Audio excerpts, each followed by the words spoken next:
Hi, my friends. Today I want to present you a new story. Enjoy watching it. The first slap came when I was 6. Not from my mother or father, but from my younger brother Cole. He was 4, armed with a toy truck he swung like a weapon. The corner hit my cheek, sharp and unforgiving, and I cry out in pain. My mother rushed into the room. "What's going on?" she demanded, hands on her hips. I pointed at Cole, who was already flashing that innocent grin of his, dimples deep enough to fool anyone. He hit me. I sobbed. My mother sighed, crouching down to pick up the truck. "Cole's just playing, Lenny. You need to toughen up. You're the big brother." Big brother. I'd heard those words enough times to hate them. They were her excuse for everything Cole did, as if being older made me invincible to the bruises he left behind. By the time I was 10, Cole's games had escalated. One afternoon, while I was in the backyard trying to fix the chain on my bike, I felt a cold, wet smack on the back of my neck. I spun around to see Cole standing there, holding the remnants of an egg. He'd hit me square in the head. "Gotcha," he yelled, laughing like he just pulled off the prank of the century. "Cole."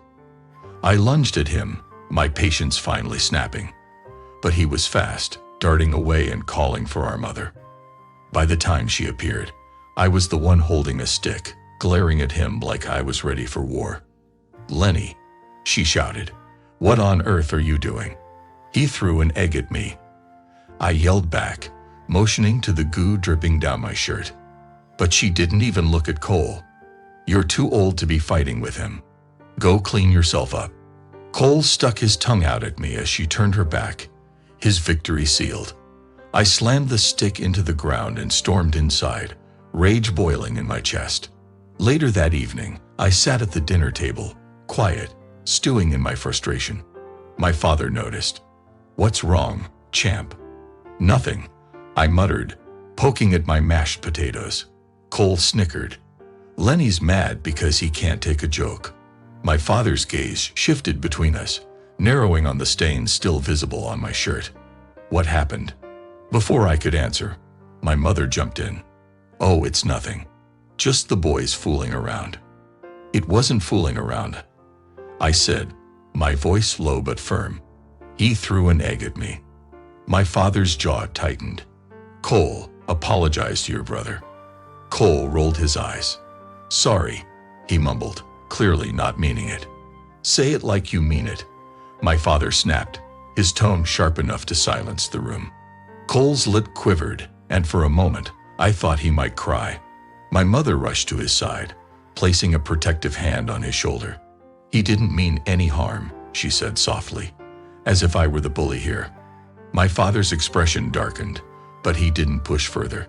I realized then that no matter what Cole did, my mother would always shield him. The next day, I woke up to find my backpack heavier than usual.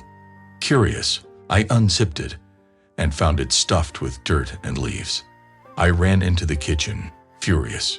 "Cole," I shouted, holding up the filthy bag. "Why did you do this?" He shrugged, munching on his cereal. "Just wanted to see your face when you found it." "That's enough," my father barked, entering the room.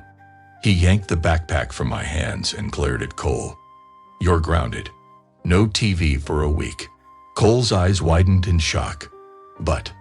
"No buts," my father said firmly. For the first time, someone had stood up for me. But the victory felt hollow. As I walked to school that morning, still picking dirt out of my textbooks, I couldn't shake the feeling that things would never change. Cole would always win, no matter how many rules he broke. It wasn't until years later, when I left for university, that I realized the full extent of what I'd endured. And by then, it was too late to unlearn the scars my family had etched into me. Nichols' smile had always been my sanctuary, a beacon that made everything else disappear. I first saw it during my sophomore year in college, when she walked into the lecture hall late, clutching a cup of coffee, her hair in a messy bun. Her gaze landed on me, and that smile, bright, genuine, and completely disarming, lit up the room. "Is this seat taken?" she asked, pointing to the one beside me. I shook my head, unable to form words. She slipped into the seat, her floral perfume lingering in the air. From that moment, I was captivated. We spent hours together studying, talking, and eventually falling into something that felt like destiny. But as much as I adored her, something about Nicole always felt slightly out of reach, like a melody you couldn't quite grasp. Years later, married and parents to a beautiful son, I convinced myself I had all the pieces of her. But the cracks in the perfect image started to show one rainy Thursday night. I came home early from work, drenched and frustrated from the sudden storm, only to find the living room dark. The house was silent except for the faint sound of laughter coming from the kitchen. "Nicole," I called, dropping my keys onto the counter. Her laughter abruptly stopped. A moment later, she emerged from the kitchen, her face flushed. "Hey, you're home early," she said, her smile a little too bright. I stepped closer, noticing the faint scent of cologne that wasn't mine. "Who were you talking to?" She hesitated, then waved it off. "Oh, just a call with an old friend." "An old friend?" I repeated, narrowing my eyes. "Yes, Lenny," she said with a laugh that felt forced. "Don't start getting suspicious." I didn't press further, but the unease settled deep in my chest, gnawing at me through the night. The next morning, I tried to shake it off. Nicole kissed me goodbye before leaving for work, her smile as radiant as ever. "Don't forget to pick up Liam from daycare," she reminded me. "I won't," I replied, watching her leave. But something felt off. That smile. It lingered in my mind all day, taunting me. By the time I arrived at daycare to pick up Liam, my thoughts were in turmoil. "Daddy," Liam shouted, running into my arms. His giggles brought me back to the present, and I kissed his cheek, vowing to let my suspicions go. That resolve didn't last. Later that evening, while Nicole was in the shower, her phone buzzed on the nightstand. It was unlocked, the screen lighting up with a message. "Last night was amazing. When can I see you again?"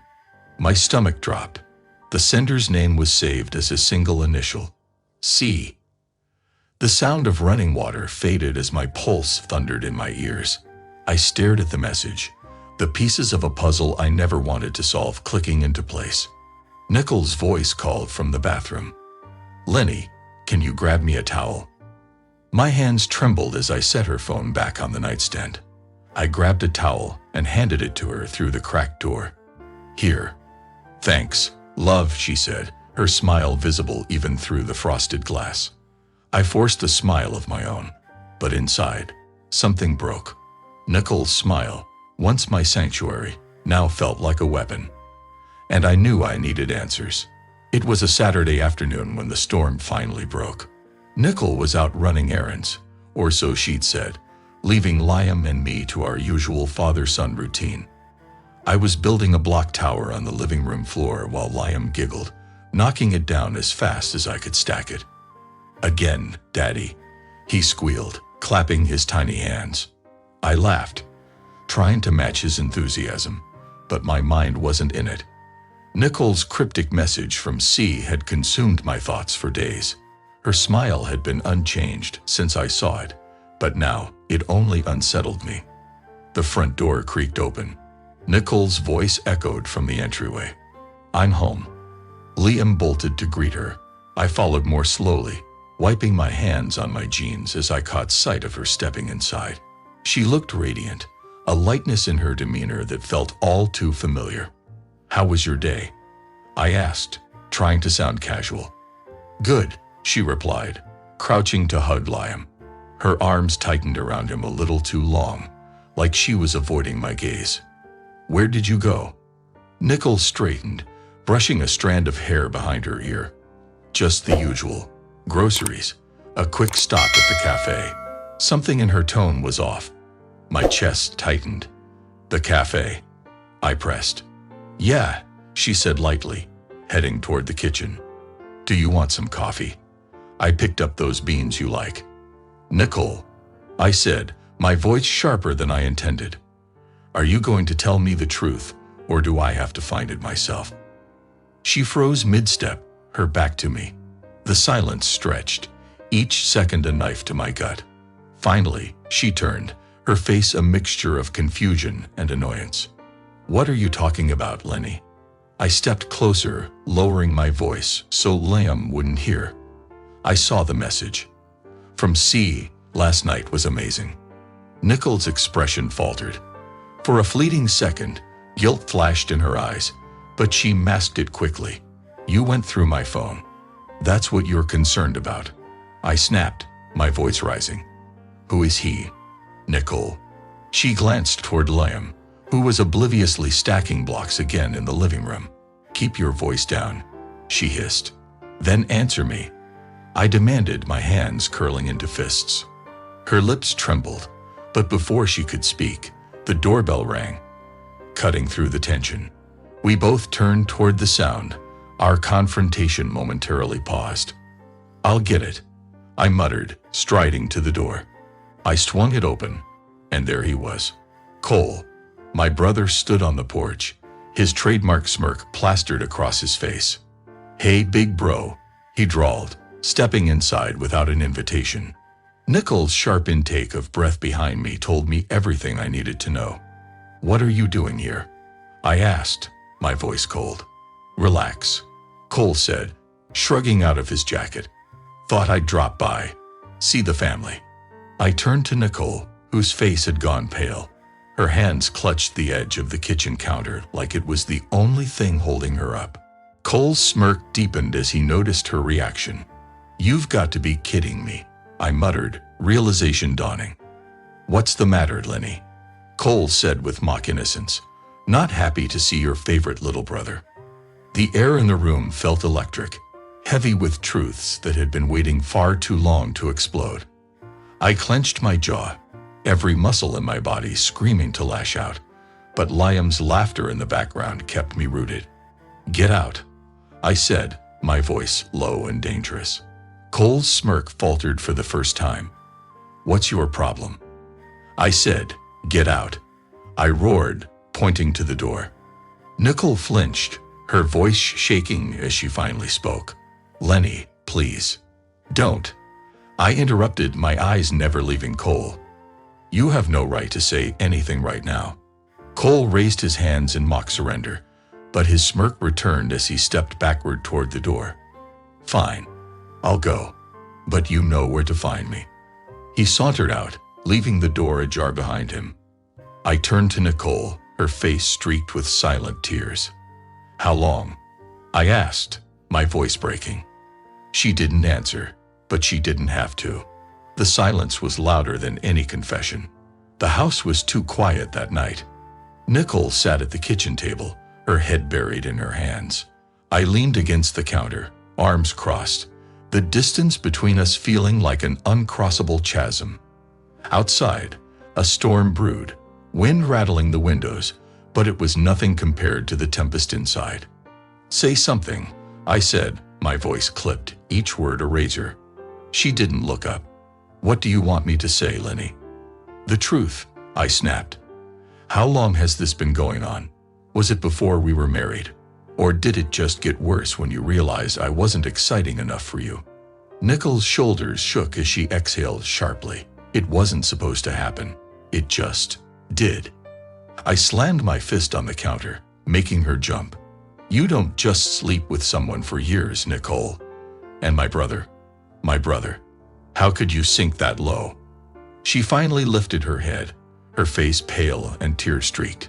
"I'm sorry, okay? I know that doesn't fix anything, but I didn't know how to stop." "You didn't know how to stop," I repeated, incredulous. "How about not starting in the first place?" Her silence was the final nail in the coffin. I couldn't stop pacing, my thoughts racing faster than I could process them. "And Liam, is he even mine?" Nicole's face crumpled, and she shook her head violently. "I don't know," she whispered. The words were a sledgehammer to my chest. I staggered, gripping the edge of the sink to steady myself. The world seemed to tilt, everything I thought I knew falling apart in an instant. "You don't know," I said, the words a hollow echo. So what now, Nicole? Do I take a paternity test? Do I sit Liam down and explain to him why his family is shattered? Don't do this, she begged, standing and reaching for me. Don't take this out on him. He's just a child. He doesn't deserve this. I stepped back, avoiding her touch. Neither did I. At that moment, the doorbell rang again, sharp and insistent. My stomach twisted as I turned toward the sound. Nicole froze, her eyes wide with panic. Who is it? I demanded. I don't know, she stammered, but her expression told me otherwise. I marched to the door, yanking it open. Cole stood there, soaked from the rain, his cocky grin dimmed but not extinguished. Really? I growled. You have the nerve to show up here. I'm not here for you, he said, brushing past me into the house. I'm here for Nicole. My vision went red. I grabbed his arm, yanking him back toward the door. You're not stepping another foot into my house. Let him talk. Nicole shouted, her voice cutting through the tension. I turned to her, stunned. You're defending him now, after everything. This isn't about sides, she said, her voice trembling.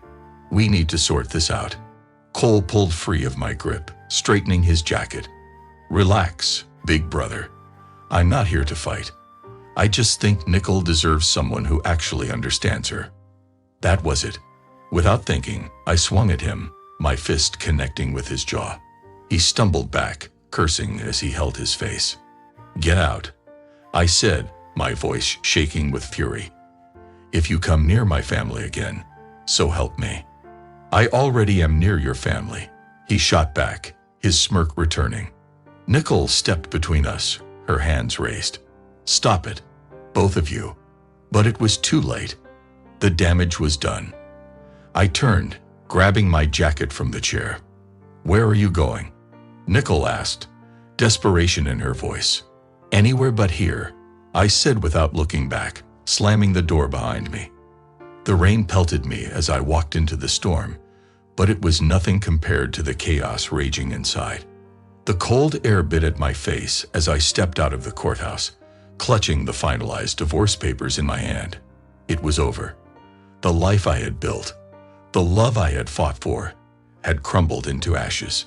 But as the brisk wind swept around me, I realized I wasn't weighed down anymore.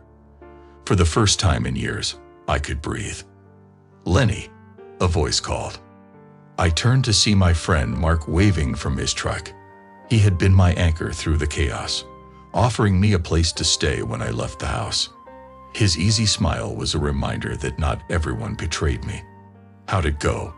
He asked as I climbed into the passenger seat. Done, I said, holding up the papers, finally free. Mark gave a low whistle. About time. You deserve better, man. As we drove back to his place, my phone buzzed in my pocket. Ignoring it had become a reflex, but something compelled me to glance at the screen. Nicole's name flashed, and underneath, a single line. We need to talk. It's about Liam. What now? Mark asked, noticing my frown. Nicole, I muttered, probably another guilt trip. But the message gnawed at me. If it was about Liam, I couldn't ignore it. No matter how much he had hurt me, he was still my son, or at least I thought he was.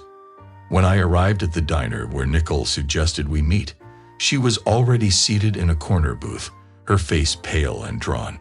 She clutched a folder in her hands, her knuckles white. Thanks for coming, she said softly as I slid into the seat across from her.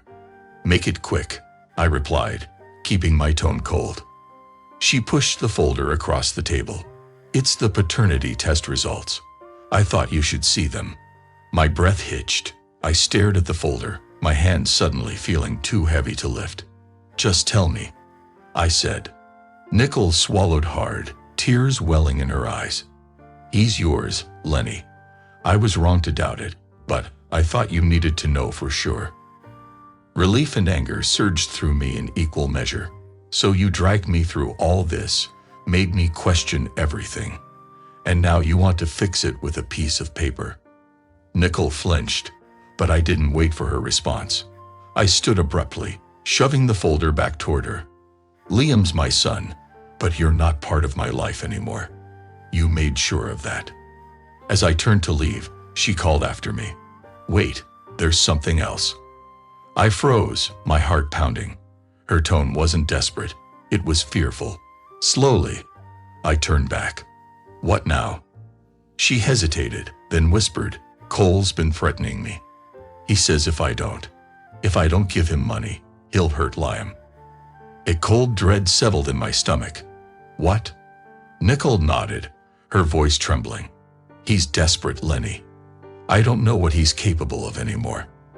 That night, I sat in Mark's living room, staring at my phone. My finger hovered over the call button for the police, but part of me wanted to handle this my way. Cole had taken everything from me. My trust, my marriage, my dignity. Now he was targeting my son. Mark broke the silence. You sure you want to go alone? I shook my head. This ends tonight, but I need to protect Liam first. The confrontation was inevitable. I found Cole in a seedy motel on the edge of town, his face gaunt, his movements jittery. You've sunk low, I said, stepping into the room. Cole sneered, but his bravado faltered. What do you want? To make something clear, I said, my voice steady. You come near Liam or Nicole again, and I'll make sure you regret it, permanently. Cole laughed, but it was hollow. You don't scare me. I leaned closer, my voice dropping to a lethal whisper. You should be scared, because this time, I'm not backing down. As I walked out, the weight on my shoulders lifted. I didn't know what the future held, but one thing was certain. I was done living in the shadow of betrayal.